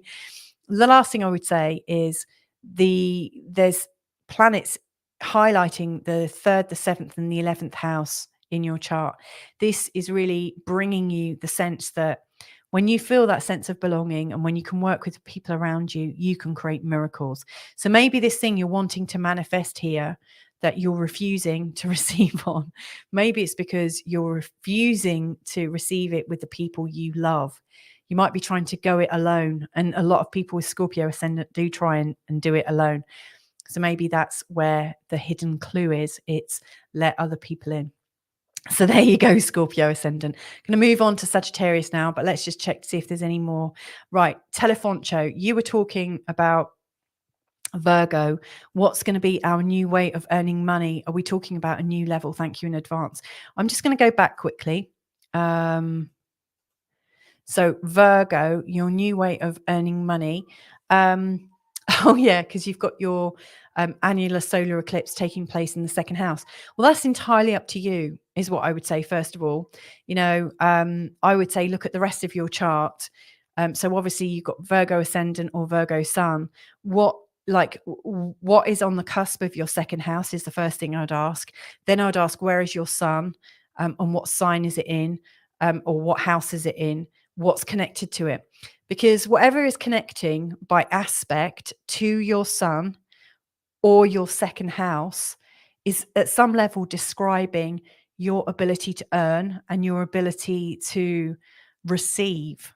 It also shows how you value yourself. And so all of that is really important information. Then I would consider the cusp, i.e. the doorway to your 10th house. What sign is it in? And is there a planet there? Or is there a planet moving over there at the moment? Because this area of your chart, the 10th house, really shows how you stand up in the world and how you present yourself. So at some level, it is showing what you want the rest of the world to see about you. And that also describes something about the way you work. So for an example, I've got Scorpio rising. I've got Sagittarius sun, which is in my 2nd house, and I've got Leo right at the top here. And I've always found that I really like teaching and sharing information. And the more I do it publicly, the more I enjoy it, which is very much about my Leo 10th house. So, and also my sun connects into Chiron in a trine, which is about healing energy and healing information. So, you know, I trained in timeline therapy, hypnotherapy, NLP, astrology, Reiki, crystals, blah, blah, blah, you know, and I sort of blend it all in. And so, you know, when you look more fully at your chart, that would give you a much more complete version of how you might be earning. And if you don't know how to do that, then I've got lots of different astrology videos that can pace you through that. I've also got a free mini course online, and I'll put the details below in the show notes afterwards. If not, then please do contact me directly. I think you can see my email on the screen. It's louisatannermunson@gmail.com. So do that. If you want information or advice urgently because you want to use it in real time, then please do just drop me a line and we can do a reading. I work with a lot of people on a monthly basis where, you know, they set their goals for the year ahead or 6 months ahead.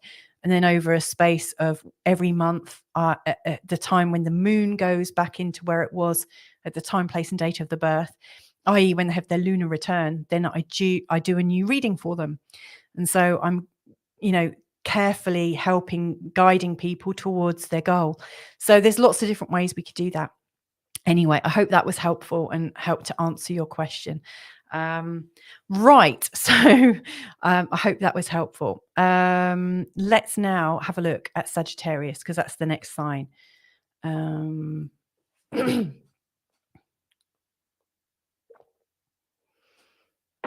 So we're almost there. It's quite an epic video. But I have to say, I'm really enjoying it. I'm enjoying this new format. And I think everyone's getting a lot more. I normally give like a 5-minute update. And I think you guys are getting a lot more. I didn't actually pull a card for the Scorpio ascendant people.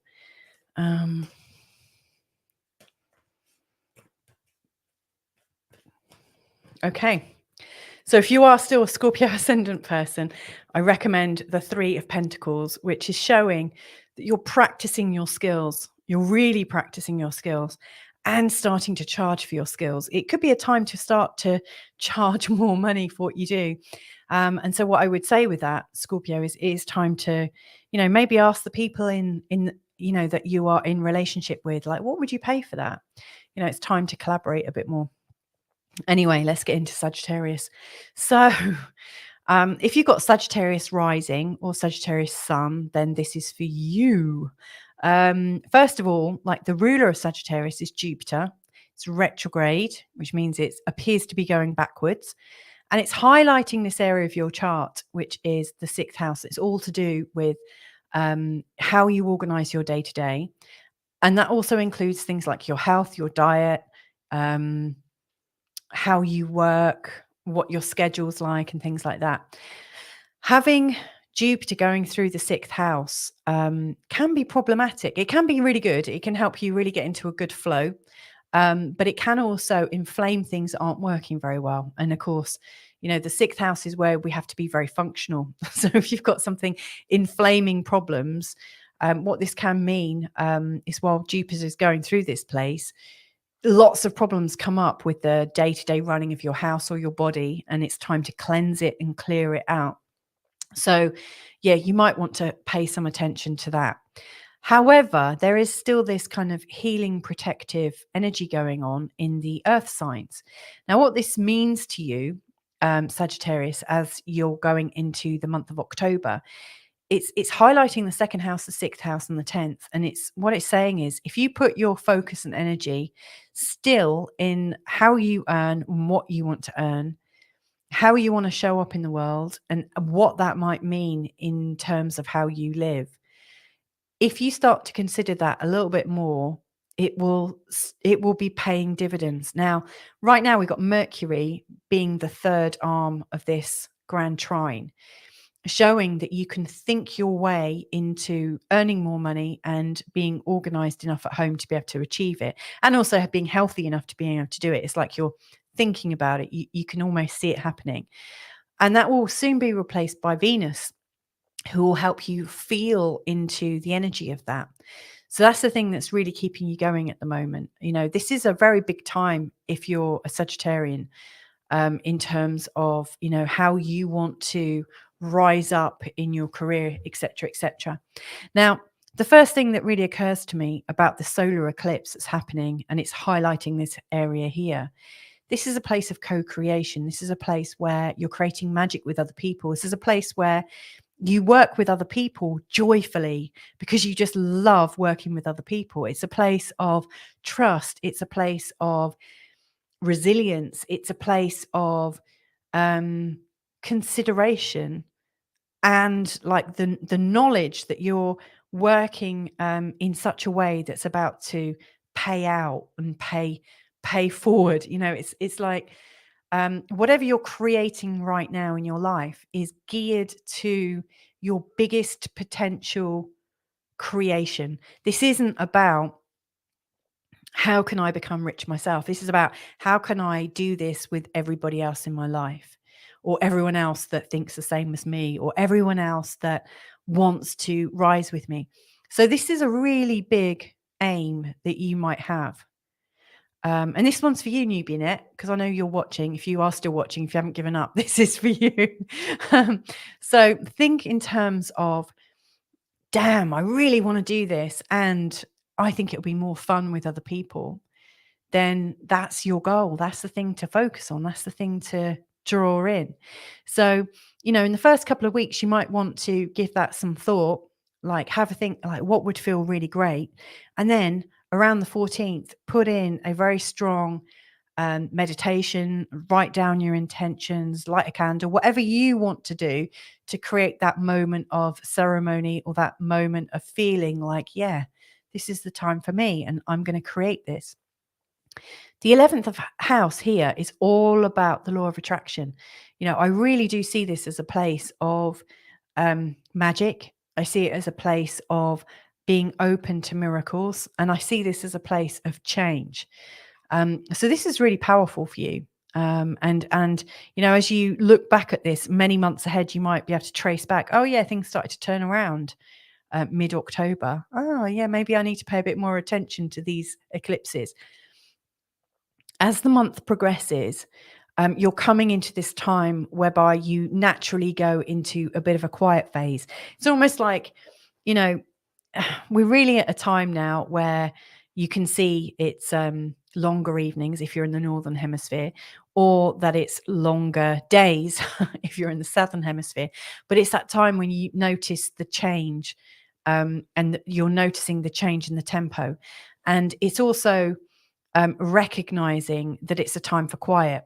So this is the time of year when you realize it's your time to go inwards. It's your time to sit a bit more quietly, to just take your time, not to rush your decisions, not to feel like you have to decide and agree with everyone that thinks in the same way. This is your time to really come back into yourself. So I think from week as you go from week 2 to week 3, I would really advise that you kind of take yourself out of the limelight or your social life or your family life a little bit.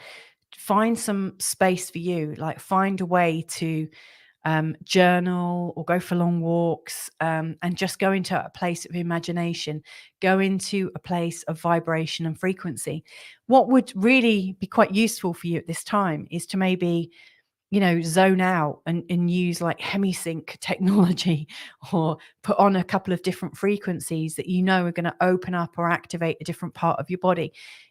This is a time just to be really personal and to have long baths and to nourish yourself, because as we come to the end of November, so like in, not this month, but the next month, as you're coming into that time, you're coming back into yourself. So it feels almost like, how like once a year or whatever, you have to take your car in for a service. You're coming into your service time where it's time to just shave your legs, get a nice pedicure, and, do a little bit of routine maintenance. As you come into the end of October, what's really coming up is this 6th house, which is about your day-to-day work and the way you live your life. And I really think if you haven't already come into this place of routine maintenance and unwinding and relaxing a little bit, then this full moon here, also known as a partial lunar eclipse because it's an eclipse type of full moon, this could really inflame your health, your natural energies. It's actually like Jupiter's right here at the same time. And Jupiter and a full moon can be really, really inflaming in the 6th house. So, if there's some kind of ongoing issue you've got with your body, you need to sort it out before you get to the end of October. So I would say in the first part of October, think about your co-creations and the wonderful things you're bringing in. And then it's time to rest up and start healing the things, if you're not already healing them, that are already ailing you, so that by the end of the month, whatever comes up here isn't about correcting your health, but it might just be, life's taking off now. I need to just rearrange the way I live, Much easier to arrange the way you live than it is to have to rework your health. So use the energy of the eclipses in this month ahead to dream something really big and then take action so that it can actually get much bigger.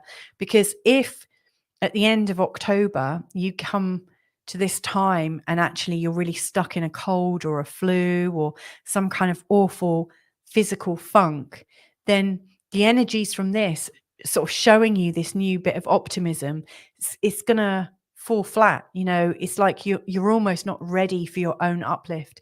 So that's the thing that I would really consider if I am a Sagittarius sun, but if I've got Sagittarius ascendant, if you've got Sagittarius ascendant, consider your uplift, but make sure you're completely resourced in terms of your health and the way you do your life. So one other thing, the sixth house isn't necessarily about money, but the way you run your life is definitely revolving around money.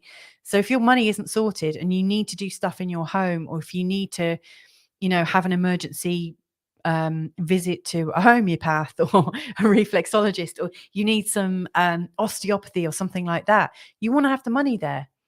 So I see this as a really strong time to get really sorted, Sagittarius. And it really matches, at the start when I was saying, look, your ruling planet is going retrograde in the sixth house of health. Get your health, like really look after yourself, and get ready, because towards the end of November of this year, you're going to be coming back into this time of doing again. So anyway, I'm going to leave that there. I'm just going to pick another card. And that card for you is the Page of Wands. So it's still important to dream. But look at this card. This card has all the energy and youth and vigorousness of somebody in perfect health and with a really clear sense of vision. So that's the kind of energy and image you want to kind of like be open for. So I hope that's helpful, Sagittarius. Okie dokes. I've got Newbinet is saying, if my ascendant's in Pisces, I guess I missed it. No, you haven't. That's the last one. And my sun and moon is in Sagittarius. What's up with that? I would listen to both of those, Newbinet. So I've just done Sagittarius for you. And interestingly, Pisces is also ruled by Jupiter. And I will be coming to that last of all, and it will probably be around the hour. So anyway, I will carry on so I don't have to keep you waiting. Telefoncho said, thank you for your kindness and your help. I appreciate the depth you're looking at things and how they connect. Well, that's wonderful. It's my pleasure to do that. And Newbinet is saying, there is an inflammation in my foot I'm concerned about, but I'm going to the doctor next week. Thank you. Well, funnily enough, Newbinet, given that you've got Pisces ascendant, Pisces actually rules the foot. So that's kind of interesting, isn't it? So yeah, the Pisces Sagittarius thing is really important to look at. Right, let's do Capricorn. T-Duck, if you are still, Thunder Duck, if you are still watching, this is for you. I don't know where your ascendant is, but this is for your sun sign. But anyway, now, for anyone with a Capricorn energy, the first thing to recognize is we got Saturn, your ruling planet. It's in this area at the moment. Now, it's creating a lot of difficulty for a lot of people because Saturn's not very happy in the sign of Pisces. But anyway, that will come out in a different reading. And I've got separate videos about Saturn in Pisces and Saturn through the houses and stuff. I don't want it to be all about Saturn, but suffice to say, it's retrograde at the moment all month. So it doesn't feel like you're completely on your full energy, not, on your full energy ticket at the moment. It just feels a little bit off, a little bit like it's time to not quite make decisions yet. It's kind of like, let's wait and see. Let's just almost wait until things get so clear. That's when you make a move. But unless you get that really strong feeling, like now is the moment, it's absolutely time to hold off. Now, something else I would comment on is you've had Pluto going through your sign for 15 years and you got a bit of respite from it earlier this year when it went into the sign of Aquarius, then it went back. We are absolutely in this very intense transition between the Capricorn and Aquarius energy. And what that means is, that really strong transforming need to control things that has been really a strong motif of your life for the last 15 years, where you've really dug deep and try to control things as much as possible to be able to bring in these great rewarding dreams and directions that you've wanted for so long. You've had to really keep a close eye on it. Now, We are in the last few months of Pluto in this area, and it's going to clear off in January. But the great news is, from the 11th of October, it starts to move forwards again.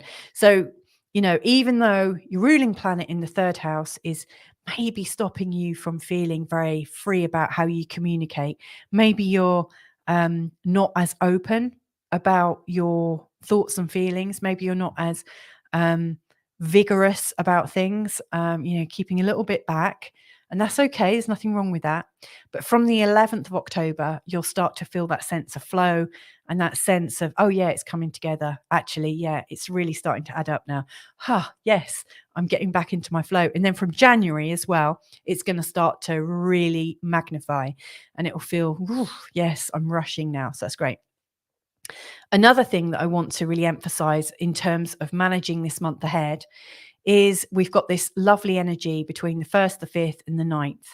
And this is about understanding the energy of what it takes to be yourself and to have the identity, the ego, the personality, the appearance, or whatever. So like, for instance, if you're known for being witty, if you're known for, what you do with the people that you have in your life, what you'll find is it's really important that the way you're being and the way you're being seen isn't costing you more than you're prepared to put in.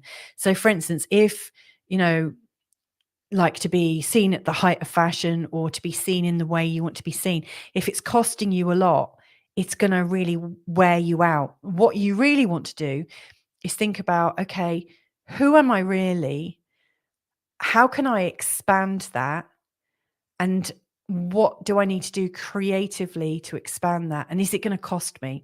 So what I really think is going to be quite nourishing for you in this month ahead is working out how you can be the person you want to be, like how you can appear in the way that you think you need to appear, in a way that isn't crushing you at some level. So it's about you becoming more of yourself, really. And actually, as you do that, you'll find you'll feel a lot more stable, because I think it's very easy for you to overdo things and then not have the necessary resources to boost you up. And by resources, it's not necessarily health, it's not necessarily money, it's not necessarily work, it's not necessarily home, it could be anything. But it's important that whatever you're being in the world right now, you can support in such a way that you're creating more of your magic formula, not less. And if you're creating less of your magic formula, then you're not living in the right way for you. And here's the thing, like, Capricorn's it's a pretty ambitious sign. It's a sign that wants to be the best. If it has a new hobby, it needs to get there. There's a natural progression to everything Capricorn, and it's onwards and upwards. And then you get to a certain point, and then there is a natural decline. I mean, let's face it, we all die off, we all get older, and then but the whole thing with the Capricorn is, how can I keep going up? How can I keep moving up? So think long and hard about your personality, your image, whatever it is that makes you you, because that's the thing. You need to make sure you've got everything in place to be able to create more and more and more of it. And if it's costing you, and if it's restricting you, it's not for you. Now, in light of that, I want to point out the annular solar eclipse, which is taking place in this part of your chart. This part of your chart is all about where you rise up and where you stay at the top and where you feel like all of your dreams are coming true. So, for instance, if you've got some big stretching dreams, that means you have like 5 houses, or you have a business that brings in X amount, or that you have a certain amount of really good friends, or that you have a great level of health that absolutely matches what that idea of level of health is in your head. We've all got this kind of this idea, and definitely Capricorn ascendant or Capricorn, some people have that. So in the first couple of weeks, I would get really clear about what that is, but I'd actually get more clear about what that means to me. So you want to practice that feeling in your head. Like, is it helping you? Is it nurturing you? Or is this great goal that you've got, is it actually achievable? or not. If you can imagine achieving it, and if you can imagine that when you achieve it, it actually feels good, then I would say go for it. And around the time of the annular solar eclipse, really bring in like Capricorn. So use goals or some kind of Gantt chart or whatever you want to do, because Capricorns tend to have a bit more of a formal process, and you might not even choose to write affirmations and light a candle and whatnot. You might choose to just say, okay, well, I've got my goal. Now I need to see my coach or my guru, or I need to go to a retreat center or whatever. So Capricorns are a lot more focused in their manifestation. So, once you've got close to what you want to do around the 14th, take action, really take action, and take action with such a feeling of belief that it is going to be a done deal. It's a really, really strong time for you. Now, as the month progresses, don't be surprised to find yourself in a much more social way of being. So, like the first part of the month actually sounds quite like you're really thinking about things, and like you've really got to concentrate. Whereas as you get to the end of the month, what's really going on for you is your intense yearning and your feeling of determination and your ability to move towards that which brings you joy is going to connect you up with like-minded people. It's going to connect you up with people who are really on the same track as you. And it's really going to pull you into an uplift through the people you have in your life. And that's great, because Capricorns don't often want to do that. It's, whilst you're very progressive, you're not necessarily socially progressive. So I see that as quite useful. And then towards the end of the month, around the partial lunar eclipse, it's highlighting the things you want to create for yourself. So it's like at the start of the month, yes, you're focusing on your outward intention. Then you're starting to feel like more people are coming into your life, and maybe they're attracted into your life because they've got something to give and something to help you find your goal. And then towards the end of the month, your biggest problem is that your energies in terms of what you want to create are almost on overdrive. And the temptation is to create in your own image, on your own, in your own way, and to stick in that place of, this is how I do it, this is how I always do it, this is how I've always achieved success. And so I would just caution you about that and say, Capricorn, yes, that may be true up until now, but this is a partial lunar eclipse and they have a tendency to kind of blow up in your face. So what I would say is, don't throw the baby out with the bathwater at the end of the month. If people are wanting to co-create with you and to help you in your dreams, allow their help. And if you know that you want to do it in a particular way and there are people wanting to help you, then feel free to say, you know what, if you want to really help me in this is how I would like to receive your help. But don't take yourself off because you don't think people are going to help you in the right way, or that the only way you can do it is on your own. It's not true. And I actually think if you can allow people to join you in co-creating something that's going to feel really amazing, I actually think something much better than what you're expecting is going to be birthed. So there you go. The last, the card I would give to you is the Nine of Wands. And the Nine of Wands as a card is really showing you that there's a feeling of exhaustion, or a feeling that, it's been a bit of a struggle. You've had to keep your eye on the prize the whole way through. In particular, over the last 15 years, you've had to really control things with Pluto going through this part of your chart. You've had to keep your eye on the ball the whole time. It hasn't been easy, and you've had to make sacrifices. You are really coming into a time now where you can let go of that sacrifice mindset. In fact, I would urge you to do it as as a mental process. Like, let it go, practice letting it go, and I'm really quite sure you'll naturally sail into much smoother, calmer waters. So there you go. Oh my goodness, loads more comments have just come in. So let's just so T-Duck, woohoo, I'm still here, my turn.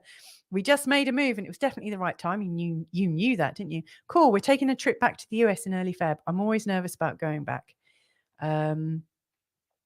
T-Duck, if it's in Cali, the weather is usually very nice at that time. Hopefully it'll be a peaceful time. And he is saying, I haven't been back to Cali. Oh, well, we got a lot of chat going on. It's really nice. I'm just seeing if there's anything show related. It's not all show related. It's people talking. And I love it. I love the conversations. T-Duck has said, I've always been very picky about the people I allow into my life. Yeah, not surprised there. And I've learned to let go a lot easier as I've aged. And that's the great thing about the Capricorn energy, T-Duck. That is that the Capricorns, they tend to age quite well, because they've got quite a long-term vision. They don't really put themselves in these short-term goals. They've always got a very, very good vision. And I think that vision is best served as they get older. They get wiser, they get less irritated by people. They sort of temper a lot of their the Saturn energy ways. So thanks. I hope that was helpful, T-Duck. I'll have to look at your chart. If you send me your time, place, and date of birth, my email is there. If you send me your time, place, and date of birth, I wouldn't put it publicly. But I know you're wise enough not to do that. But if you send me that, I'll let you know what your ascendant is, because that's also worth listening to. Anyway, right, let's onwards to Aquarius, and then there's just one more after that, and that's Pisces. So Aquarius then. Now, you've got Saturn as a ruler and also Uranus as a ruler. Now, Saturn's in your second house going retrograde, which is slightly depressing, I think, in terms of how you value yourself. You may well find that you're a little bit, I don't have this. And you're translating what you don't have as to what you are worth. And that's a terrible thing to do. So please don't do that, first of all. And then second of all, Uranus going backwards in your fourth house, which is one of your other rulers. And that's kind of saying, if I don't feel great in my home, I feel like I don't have any belonging. Uranus in the fourth can sometimes not make us feel very grounded. It can really bring about that sense of unrootedness. So anyone that's got Aquarius ascendant here, if you're feeling unrooted and not very valuable at the moment, you need to really give yourself a break. Like literally give yourself a massive, massive break. And just allow yourself to recognize that we all have these ups and downs, and that even the most rooted people feel miserable sometimes and feel a little bit out of sorts. So you're not on your own. That's the first thing I want you to know. The next thing I really want to point out is the fact that you've got this amazing energy here going round the chart from the 4th, the 8th, and the 12th houses, which are absolutely pulling in on your innate ability to tune into energies, fields. Now, this might not be a natural thing for you. The Aquarian energy isn't necessarily about natural intuition, more about understanding patterns and being able to, in your very clever brains, forecast what you think might happen, because you've observed patterns so much that you almost feel like you know what's going on. And I can only liken it to when I did hypnotherapy training, NLP training, and so on and so forth. A lot of people, when they come off that training, as they've got really good at seeing little signs and micro expressions on people's faces, you start to pull that into understandings, and then you start thinking you can read minds. That often happens because you get so good at reading the signs that it's almost like a sixth sense. But actually what's going on right now for people with an Aquarian ascendant is that their sense of what's going on in terms of their life cycle, that's heightened right now. So it's like, everything to do with your life cycle, the life cycle of your parents, the life cycle of your family name. There's some extra relevance there. The 12th house is the life cycle of your fears and your anxieties and all that's hidden. And then the 4th house is very much about the life cycle of what you learn in childhood. you're very acutely aware of that and picking up lots of information about it. And with Pluto here, which makes people so much more intuitive, but often intuitive, like picking up on your unconscious fears and things like that. It can sometimes, having Pluto going through this part of your chart, can sometimes be like a living nightmare, because you feel so much and you don't always know where it comes from. It can feel panicky. Having Uranus here can bring back lots of memories from childhood, and that can be quite disturbing. But, not trying to talk you into it at all, not at all. My point is you've got these very cosmic parts of the solar system highlighting the areas of your life to do with life changes, life cycles, what you've learned, where you're going, and almost like your purpose. Like, why were you here? Why were you born into the family you were born into? How did that happen? Was it just a miracle, or did you just find yourself in the right kind of family constellation to add to the collective mix? There's a real sense of, okay, I'm working through this in my lifetime. Flipping heck, that really fits in with the family patterns. How do I want to change that? Well, it's funny you ask, because around the 14th, we've got the annular solar eclipse. It's in the 9th house of your chart. Now, this is essentially a new moon, but it's an eclipsed new moon. And it is really, really powerful. It's a really great way to create a new energy for yourself and to realign or reaffirm or kind of rewire where you're going. It's about, I don't say reset because it's got so many connotations these days. And I really don't like the ideas of great resets or resetting things. But, it's essentially your own chance to start over and a new sort of expanded way of thinking. It's almost like this month ahead for you, very much at the start, for the first 2 weeks, is about recognizing the entirety of the patterns that you've been going through and why you might be here, and then thinking, okay, well, it looks like I'm on this track. It looks like this is something for me to solve. How can I expand beyond this actual purpose, and how can I make it work for me in such a more integral way? How can I draw a bigger line against my life so that I can, like, deal with this sort of karmic energy and go beyond it so much more? It's almost like if you look at what you're dealing with and just create something to deal with it, you're not really tackling it. You need to kind of completely, to use the actual term, eclipse it. You need something so much bigger, like a much bigger energy, a much bigger intuitive force to kind of outplay what's going on in your life right now. So if I was in your shoes right now, Aquarius ascendant, I would spend the first couple of weeks really thinking, okay, this is where I appear to be, but actually my philosophical thoughts, my religious thoughts, my spiritual thoughts, maybe my legal thoughts, everything to do with thinking and knowing where you are in the world. This is where I am right now, and it's a million miles away from there. And yet I still seem to be stuck here. And yet I really want to be here. And so what I would say is, like, focus on that and then think, okay, I need something bold and big and really adventurous to shake up my energies so that I can bring about something more up here than down here.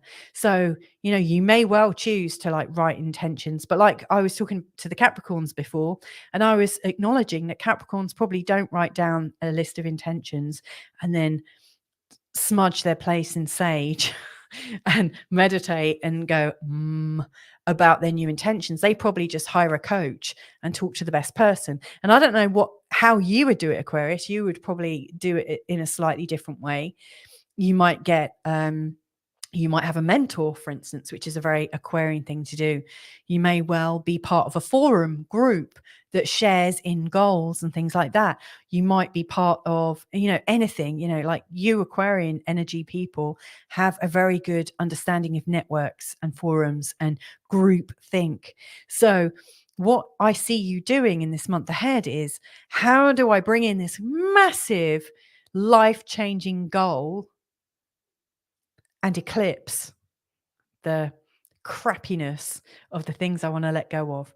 And if you can work on that and create something so big and so bold and so beautiful that it almost scares you, but you can hold that and maybe hold that goal and have other people hold it with you and focus on it and feel the fear of it and just do it anyway, then things, I think, could start moving really fast. And it might start going a bit slow at first, and then it starts to pick up speed, as it's almost like you're going in a bike, like riding a bike downhill, and it goes faster and faster and faster, and it becomes an unstoppable force.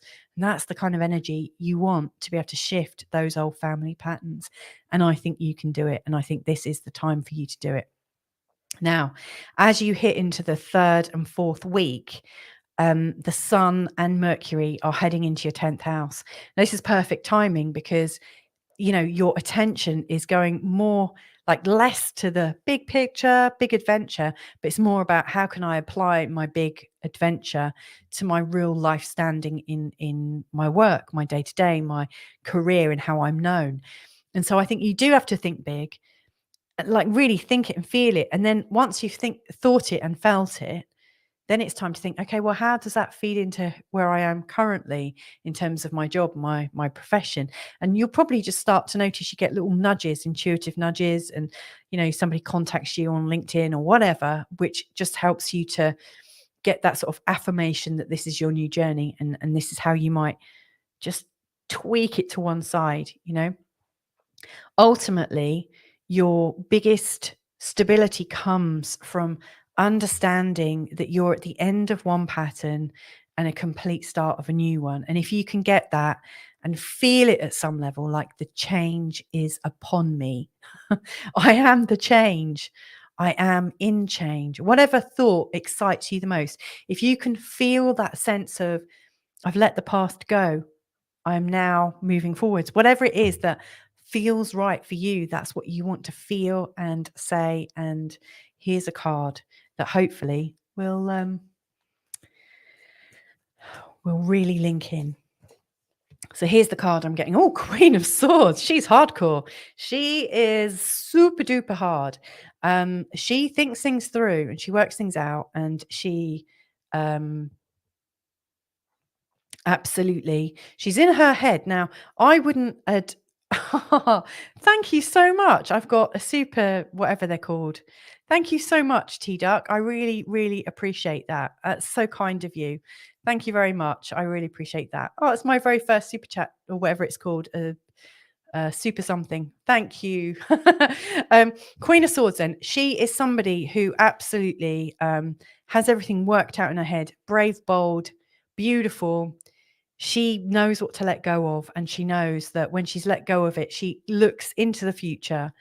She feels the fear of it, and she just knows to be peaceful about it. She gets it done. So anyway, right, I really am on to the last one now. Anyone that's still here, bless you. And Newbie, this is for your ascendant, which is Pisces.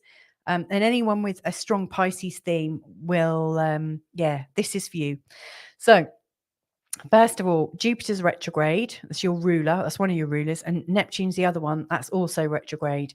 Now, Neptune's the one that's most difficult, I think, for you guys, because you've had it going through your own sign for many, many years now. And it's really slow. It's at 25 degrees.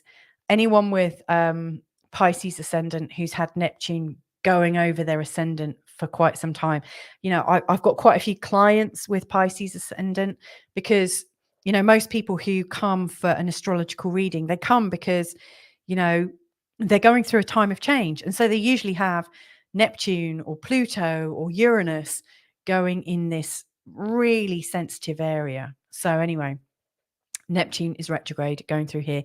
It's kind of, I think what's really been going on for Pisces ascendant people for a really long time is this sense of unknowing. It's like that, normally I'm really intuitive, and yet I can't quite grasp what my direction is meant to be.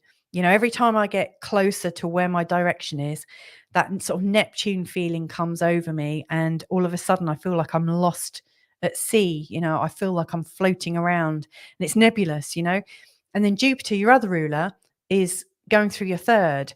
Now, that's not so bad because Jupiter here is really encouraging you to connect with others and connect with people within your community. And from that, I think you can get a sense of direction. But Jupiter's also retrograde. Now, that's not forever. They both will start moving forwards again. But for now, they're both retrograde. One thing that I think is really important to point out to the Pisces ascendant crew is that the places of support right now for you are in the 3rd, the 7th, and the 11th house. And these are absolutely highlighting that the more you're working with other people, the more you're sharing with other people, the more you're trusting that everything you think is true and good and honest and essential for you and absolutely in full freedom, where you're feeling absolutely authentically you are attracting the right people in and you can create something. So even when you're feeling like stuck with your direction, Pisces, if you can focus on your friendships, the people in your life who are there because they see and feel your vibration so beautifully, you are creating things with them. You can't help but do that. It's a bit like, when you and your partner get together, the attraction is so strong between you and your partner that you create.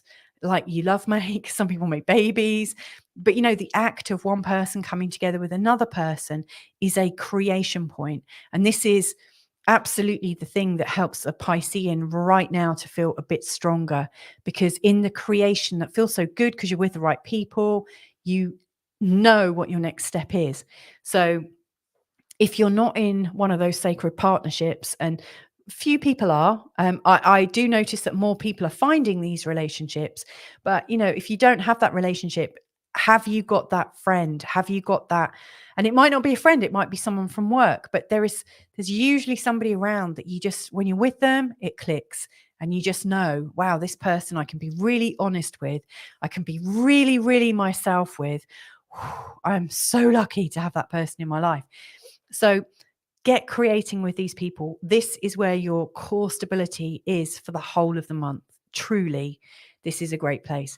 Now, at the time of the annular solar eclipse in Libra, it's highlighting the 8th house. Now, this is actually quite helpful for you Pisceans because you tend to grasp on, not deliberately, but you tend to absorb guilt like no other sign. The 8th house here shows us where we might feel guilty, where we might feel shame, anger, regret, resentment, all those really nasty old feelings that come up because we like, well, that's the downside of relationships, isn't it? The positive side is you can have all this sharing and all this great stuff, but the downside is most of us learn about relationships from our family members, and all intimate relationships have moments where one person does more than another, where resistance and resentments form, and then later guilt comes, where somebody puts more onto somebody else. There are guilt catchers and guilt throwers, according to Brian Tracy.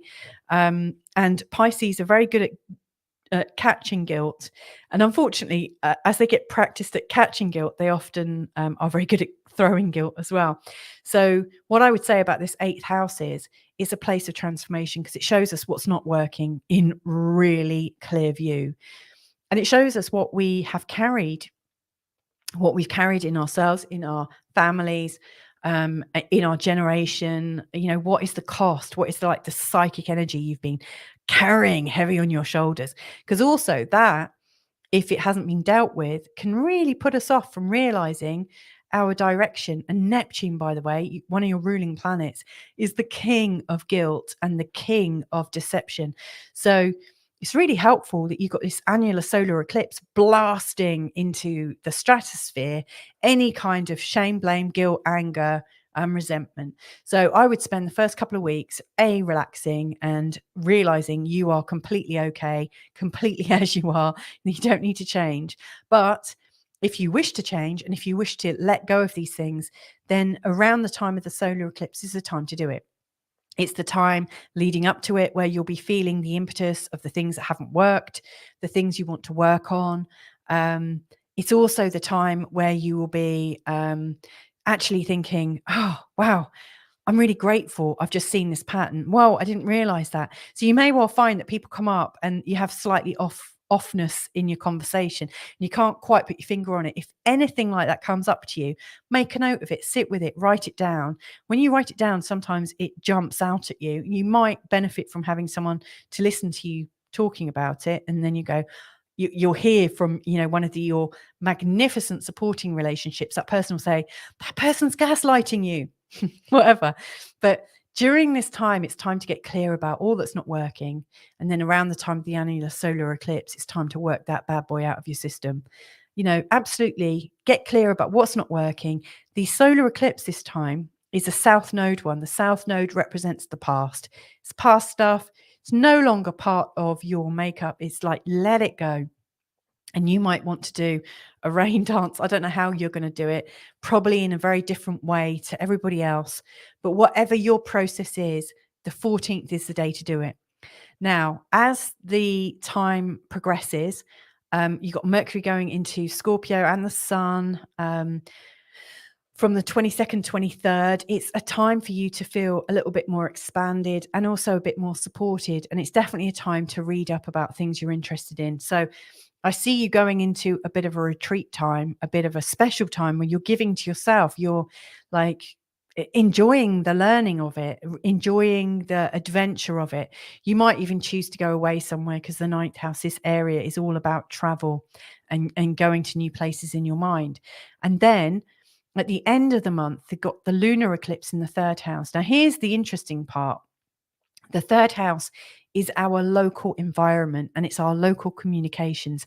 It's all the stuff we've always known about ourselves. And the lunar eclipse is a full moon. At some level, it's what we already have a conflict about. And so it's showing up in your third house. So what I would get really clear about is, if in this month ahead you already realize what you're not where you've got a conflict and where you don't want to fall out. And around that time, I would do something that has a completely different pattern to it. I would not agree to go anywhere around somebody that I don't trust, that I fall out with, especially someone that's about to guilt you, make you feel like you have to do something in a particular way. Like, seriously, take off every flipping expectation that somebody else might have on you, especially somebody from the local environment. Instead, what might be nice is if you just spend some time in your environment. So find a place that feels particularly sacred for you, find a place that feels nourishing and supportive of you. And if you can't find somewhere in your hometown or where you live, then you might actually be living in the wrong place. And actually, that might be the real reason for the eclipse, is for you to actually think, okay, well, what do I need in my environment? What do I need to be around? And with that knowledge comes that new expansion. So Pisces, I think it's all about your expansion. I think it's all about your clarity. And more than anything, it's about clearing up the difficulty in the relationship arena, because it often, like, our relationships cloud our ideas of who we are. And some people are really, really clear, like, this is me, that's not me. A lot of people with a strong Pisces really struggle with that. And so, they take on stuff for other people. Pisces ascendants are really, really strong at doing that. They take off so much for other people, and they don't know when to say no. You don't have to live alone for the rest of your life. You really don't have to do that to be able to manage all the expectations. And here's a card that just popped out. In fact, I want two cards. So 3 cards. There we go. That's the one I was looking for. So the first one that came up in terms of needing to boundary everything that is good about you, and that is justice. So, justice is a card that allows you to see what's working, what's not working, what's balanced, what's not, what's right, what goes, in accordance with your morals, and what doesn't. So that's the first thing that I would focus on. But here's the thing that I really want you to focus on, is what is going to get you back in your creative space. The Piscean person loves creativity, and is at their heart, they are a poet. resonating with the vibration of everything that they are. They're soulful. They are, they weep at movies, they feel emotions. And I would love you to feel that uprush of energy encapsulated by the Ace of Wands. So there you go. I feel exhausted now. What a long live stream. I've never done it quite like this before. I think in future I might just do it with side by side so I get to have a bit of a break. But anyway, thank you so much for joining me, whether you've joined in live or if you joined in for your bit or if you join in later. Thank you so very much. Thank you once again to T-Duck, to Thunder Duck, who's given me a $20 tip. He said, after converting to euros, because I'm based in Portugal, Europe, subtracting taxes and YouTube's cut, you might have enough left to get a coffee and a pastel donata. Bless you. I do love a pastel donata. And he's saying, thank you very much. That was a marathon. It really, really was indeed. And I am going to take my kids to the beach so we can see sunset and paddle our feet in the cool Atlantic Ocean. So anyway, thank you so much for joining me today.